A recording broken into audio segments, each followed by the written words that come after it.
views expressed on this program are those of the producers and individuals appearing on this program and do not necessarily reflect the views of the Sun Prairie Media Center staff, its video service providers, or the staff and elected officials of the City of Sun Prairie.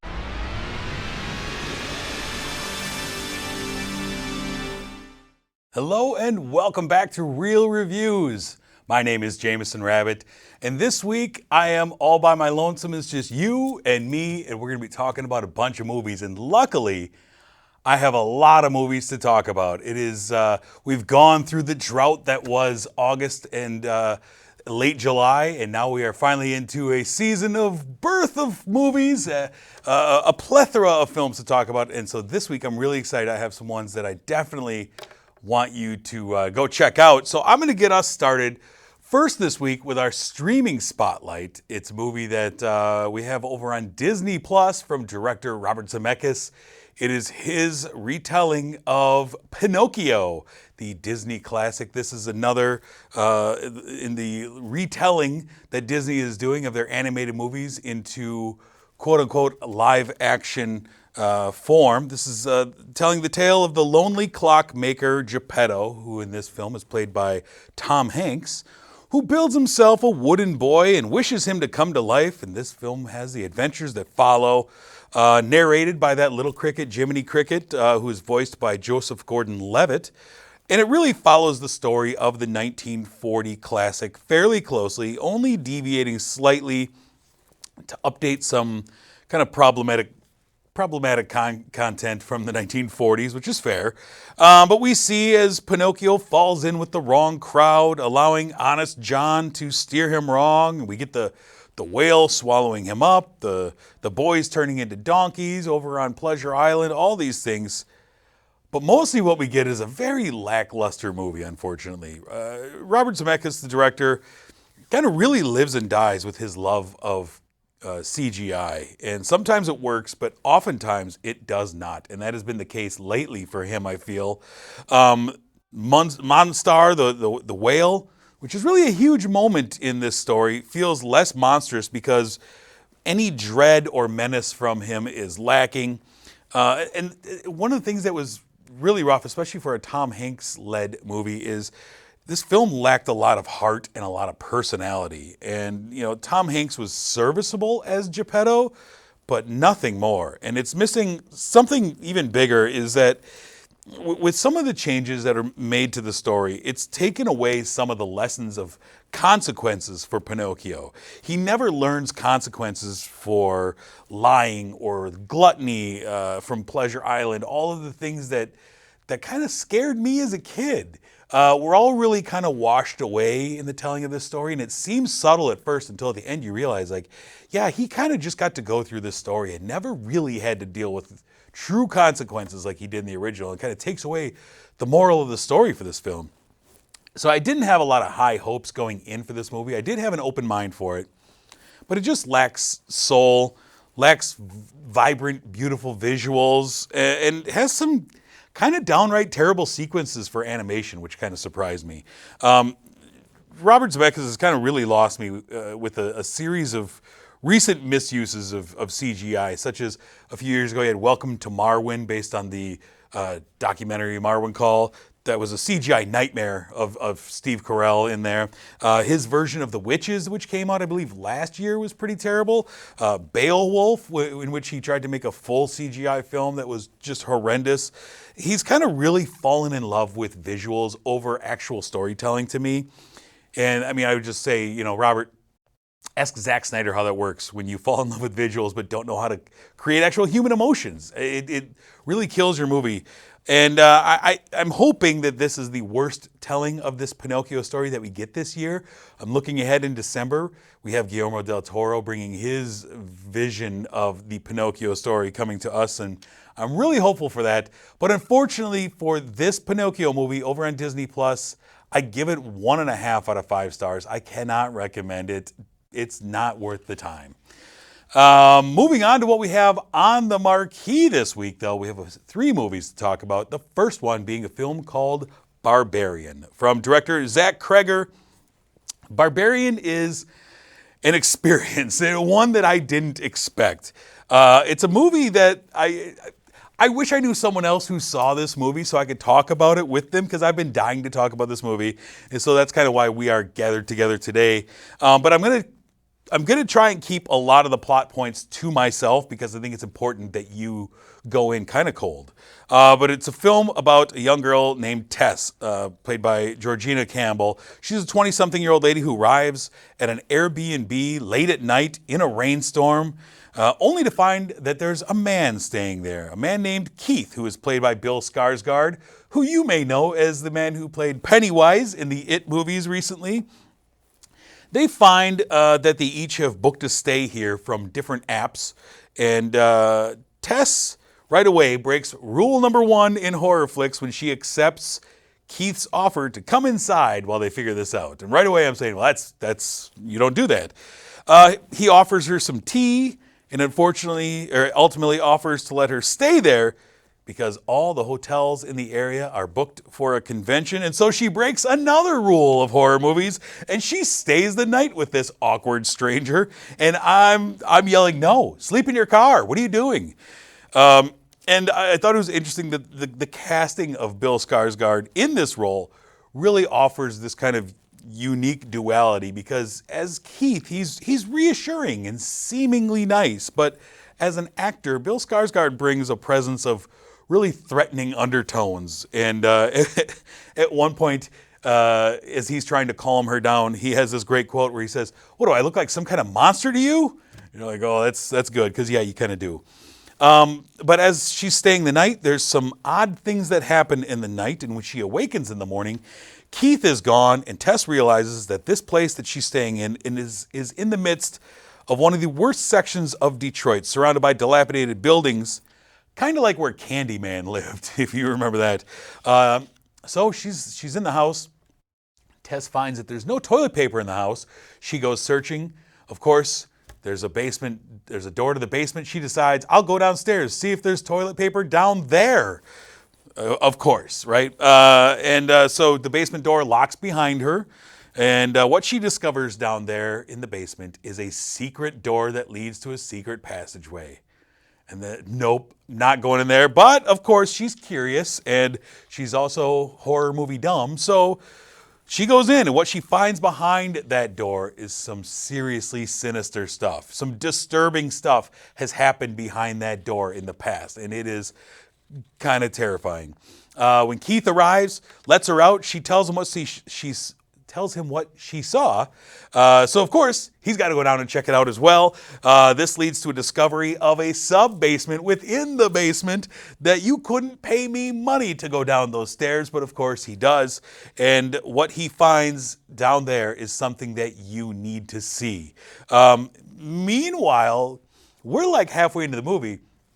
In one of the craziest transitions, we cut to Justin Long, who is in this movie. 30 minutes in, no one's excited when Justin Long just shows up, but he's here. He's a TV star or a producer or something who is being Me Too'd, accused of assaulting an actress and watching his life get torn apart. We find that he has a connection to this house in Detroit, and once he arrives to the house in hopes of selling it to pay off his legal fees, the movie really flips upside down, and there's so much going on. There's disturbing imagery. There's great cinematography that made me feel incredibly uneasy while watching this movie. And it all goes places that I never expected that it would go. When I was walking in from the trailer that I saw, I was expecting I knew where it was going. How the characters were acting in the early going, I assumed what this movie was, and I was way off base. The first third of this movie felt like the director is kind of really leveraging your expectations that you know what's going to happen, and using a lot of familiar tropes of how Tess is acting and such to get you really wrong-footed for where he wants to take you, and does a great job of building a sense of anticipation and dread. I felt like I knew where we should be going, but I was completely caught off guard the entire time. And it was a really effective horror film. I'm not a huge horror film guy, but when it's a good horror film, when it's smart and does things with forethought, I really appreciate it. And this movie had me freaked out. A lot of this movie takes place at night in a driving rainstorm. I went and saw this at night. When I walked out, it was dark out, and it was pouring rain, and for the first time in a long time, I was completely freaked out. I love that, though. I love when movies can do that to you. And so I recommend that you go into this thing cold, knowing no more than what I've told you today, which isn't actually a lot. I just highly recommend you rush out to go see Barbarian. So my review on this film, I end up giving it 4 out of 5 stars. Good recommend for someone who's not a big horror movie fan. It's definitely worth going to check out in theaters. Moving ahead, though, with what else we have on the marquee this week, it is a film from director Kevin Smith. It is his return to New Jersey and the View Askew universe. It's Clerks III. Kevin Smith brings back basically all of his friends from the original Clerks movie, Clerks II as well, in retelling a new version of the Clerks story. We return to the Quick Stop, the site of the original film from 1994, which started this whole View Askew universe. We see him right there. And it's said to be the conclusion of the story. Dante and Randall, played by Brian O'Halloran and Jeff Anderson, they're still working at the Quick Stop now, 28 years after we met them. But now they own it. They haven't gone very far in their lives. We learned that Dante lost his wife, Rosario Dawson, from Clerks II, and his child, and hasn't been able to really process that grief. Randall, meanwhile, really gets us into the meat of the story as he suffers a near-fatal heart attack early on. And if you know anything about Kevin Smith's personal life, you know that this is a retelling of what happened to him in recent years as he suffered a near-fatal heart attack himself. So as Randall miraculously survives, thanks to the help of Amy Sedaris' heart surgeon character, who is hilarious in this movie, he realizes that he really hasn't done anything in life, and he dedicates his second chance to creating something great, a movie about he and Dante and the adventures that these clerks have gone through over the years. It's a very meta story.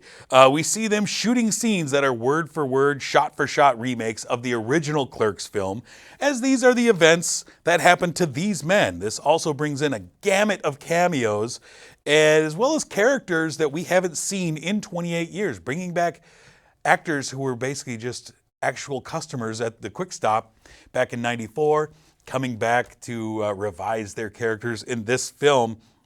And the whole film is filled with those familiar faces, familiar jokes. Every sign, every shirt, everything you see on screen is a callback or an inside joke. And of course, Jay and Silent Bob are there, having turned the RST video next door into a weed dispensary shop. And they are also acting in Randall's movie as themselves. And eventually, Dante gets all Dante about Randall's treating of him as Randall starts to make out to be a big star, and we get little winks such as a reference to the original Clerks ending, which never was shot, but never was actually made to film. But if you are a fan of Clerks, you know what the original ending was supposed to be. And it's a strange film because I feel like you have to be a really big fan of the View Askew universe, especially the first 2 Clerks movies, to really understand what's going on or have any enjoyment of it. I don't think it would be especially enjoyable if you don't know the backstory behind everything that's going on, because it is so meta. For me, Clerks is one of my most rewatched movies, probably of all time. I mean, I can't even think of how many times I've seen this movie. It was kind of on a loop in my house for a long time. And so, yeah, I get every scene, every joke, and that's enjoyable. And this is really Kevin Smith retelling his Genesis story once again, creating a love letter to his first film and his younger self. And if you know Kevin Smith, if you follow him, you know no one loves retelling the same story over and over more than he does. He loves rehashing the same story. There was just a documentary that came out last year, 2 years ago, called Clerk, which was a documentary about the making of the film Clerks that I don't know if he helped produce, but he really pushed. So it's weird that we kind of keep going to the same well.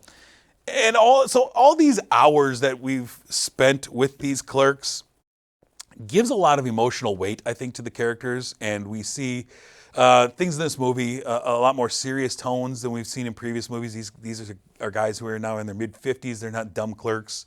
and they start really looking back more than they'll look forward. And it's Kevin Smith talking about mortality, really, facing mortality through these characters, him processing his own mortality through these characters that he loves to write for. It's also a celebration of life, of second chances, a celebration of what you have, counting your blessings. And it's also really a love letter to the early 90s indie films. I mean, Clerks was one of the big successful indie films of that time when indie film was really becoming something. It's also, it's a sweet little tome to the actors and actresses who were really nobodies at the time. None of these people were anybody at the time Clerks came out, who made this happen. And a lot of the emotions in this movie really worked for me.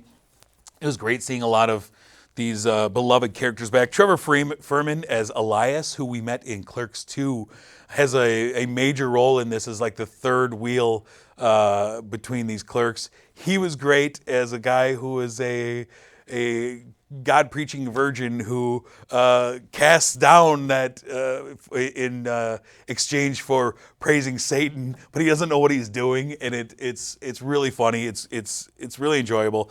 Brian O'Halloran really killed it though in this movie. He really nailed a lot of this, as did Jeff Anderson. Two guys who really aren't known for their acting chops, but they really brought a lot of emotional gravitas to these roles. And their dynamic just always works. It's nice to see a different side of their dynamic as opposed to, you get a lot of the, wisecracking, R-rated comedy in here, but you also get something else between them. It's a really nice dynamic. And I saw this movie, I've been kind of chewing it over and kind of talking with it, about it with people, and I still really struggle with where I land on this movie because the rewatchability of it, I think, is really odd because a lot of this movie is predicated on you seeing people that you haven't seen on the screen in a long, long, long time and going, hey, I remember that guy. Hey, I know that guy. Look at that. I don't know if that holds up on rewatches. I think the first time you get a strike with that. The second time, you're like, okay, yeah, that's great, but what else do you have? And so I'm kind of curious to see. It's also really just the least original story ever. I mean, it's really just remaking the original movie. It's like watching the Vince Vaughn, Anne Heche Psycho movie, the shot-for-shot remake of the Hitchcock classic. You're like, well, I've seen this movie done much better, and I enjoyed that. And that's kind of how this felt. So yes, I enjoyed it, and it's nice being with some old friends once again. That was nice. It's nice to be in on all the jokes. You like to be in on the inside jokes. The other part of me kind of cynically says, yeah, it's just old guys trying to relive their glory days. And I think a lot of your enjoyment for this movie will depend on your level of fandom for this franchise. And so ultimately, I think I'm landing on giving Clerks 3 a solid 3.5 out of 5 stars.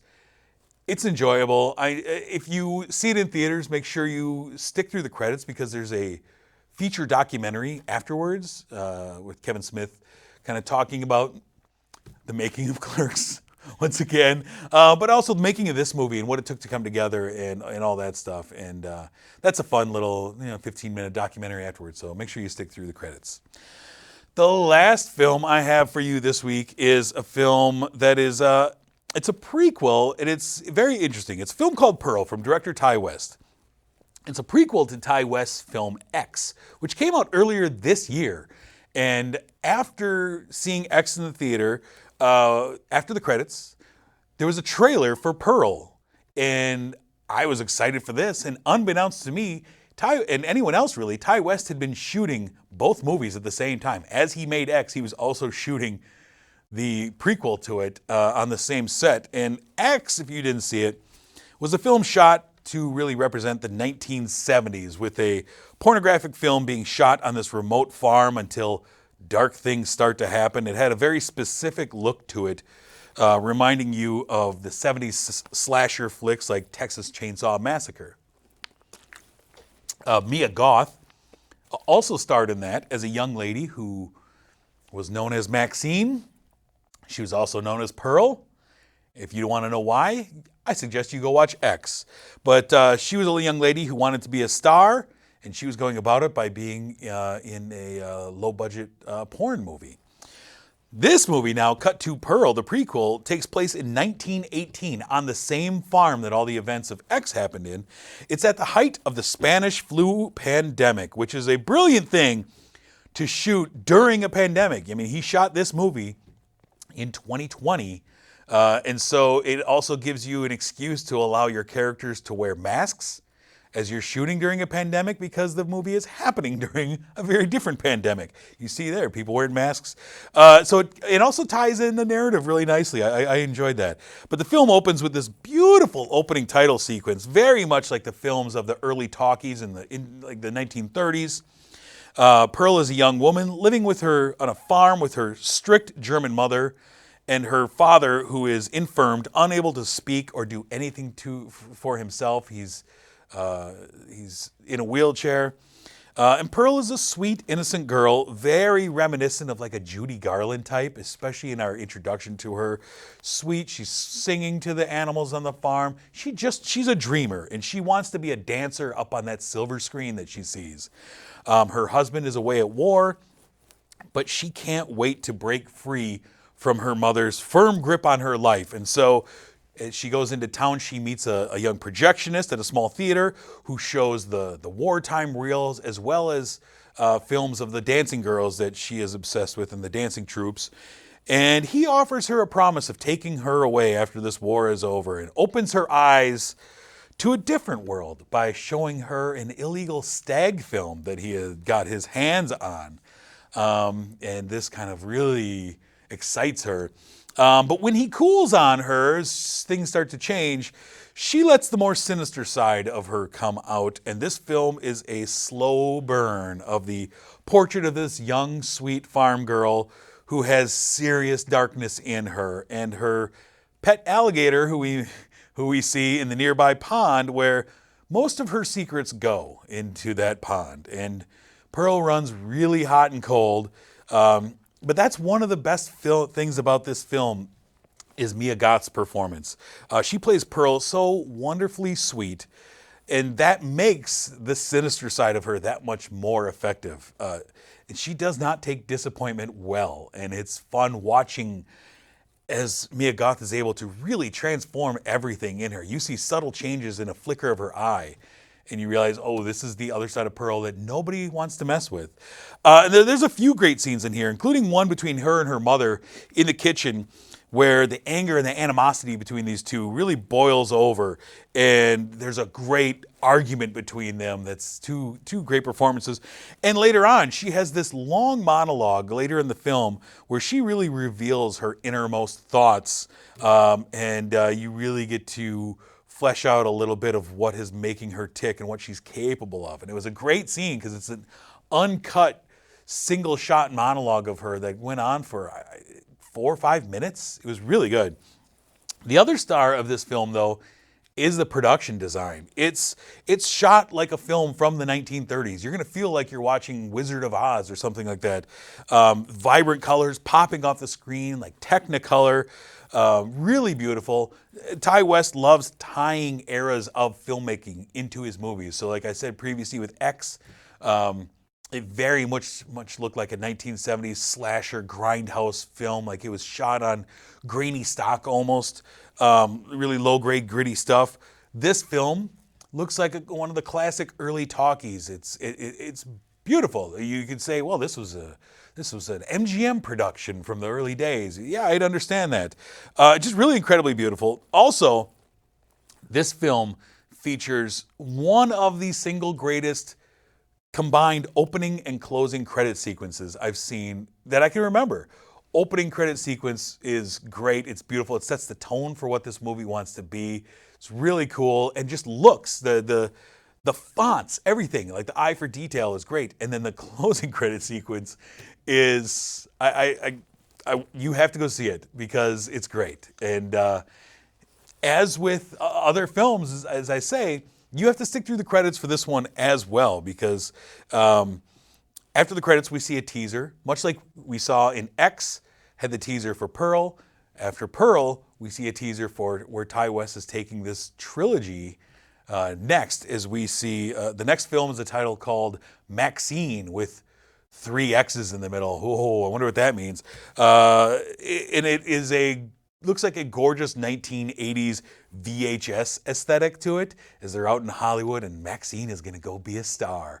And Mia Goth, again, stars in that one. So very excited. I can't wait to find out when that movie is coming out. If it was shot already. Ty West keeps all these very secretive, but very excited for that. This is just a film that left me with a big smile on my face. For Mia Goth's performances, for what Ty West did in this movie, I was left in a kind of scary movie with a big smile on my face, really enjoyable. So for Pearl, for me, I give it 4.5 out of 5 stars. High recommend. It's playing in theaters right now. It just opened up in theaters. Definitely recommend running out to check it out this week. Speaking of movies that are coming out, though, let's go to our coming soons. We have a few movies that are coming out the weekend of September 23rd. First one I have is a film called Don't Worry, Darling, the much maligned Olivia Wilde directed film that has become a sideshow because of all the drama going on backstage. But it looks great. It was on my most anticipated list at the beginning of the year, starring Florence Pugh, Chris Pine, Harry Styles. Set aside all the drama that's happening at Toronto Film Festival and Cannes and all these. The movie looks great, and I'm really looking forward to that. That'll be in theaters. We also have in theaters a film called The Railway Children Return, which is a sequel to a 1970 film called The Railway Children, I never saw, about a group of children evacuated from a secluded English village during World War II who meet a young soldier there who they find is also very far from home, very cryptic. Who knows what's going to happen? We'll find out. We also have a film called Lou, which is over on Netflix. It's a Netflix action crime drama starring Journey Smollett and Allison Janney about a woman whose daughter has been kidnapped and she is out trying to track her down during a massive storm. That'll be over on Netflix. And then lastly, we have a film. I don't normally talk about the films that are re-released into theaters, but this is kind of a big one. Avatar, the 2009 film, the record-breaking James Cameron masterpiece, is being re-released into theaters in advance of the long-awaited, the 13-year wait for the sequel of Avatar, which is coming in December, which will also be shown in 3D. So the original Avatar, because there's an entire generation that wasn't around that haven't seen the original Avatar because of the huge gap in production between the first and the second one. So it's been re-released in 3D. There's been some digital remastering of it. One of the better looking movies of the last 20 years, whether you like the movie or not. You can't argue that it's just amazing visuals. So that's going to be in theaters as well, September 23rd. Look for that to be a big one at the box office. Before we go any further, though, I want to thank our sponsor, Marcus Theaters, the Palace here in Sun Prairie. The Palace welcomed me in to watch all these movies in a beautiful Dream Lounger. It was great. And so we, of course, always recommend a nice, comfy Dream Lounger. There's a lot of movies coming out in the next few weeks. Some really exciting ones. So go watch Barbarian. Go watch Clerks III. Definitely go watch Pearl in a comfy Dream Lounger. And speaking of the Palace, next week, we are taking this show on location to the Palace, where myself, Jeff Robbins, we are going to be joined by our buddy, the general manager of Marcus Theaters, Tom Reichelt. He's going to sit in with us as we talk about movies such as See How They Run, The Woman King, Confess Fletch. That's John Hamm reprising the Fletch role that Chevy Chase had in the first two films. That's all going to be happening next week. I'm very excited. I hope you tune in to that. And we are very excited to go and hang out and shoot a show on location. We love our studio, but it's always fun to get out and see something else. So tune in next week for all that. I also encourage you, if you want to keep in touch with the show, with myself, if you want to interact, find us over on social media. You can find us on Facebook. You can find us on Instagram, Real Reviews TV. You can find us Real Reviews K-Sun over on YouTube.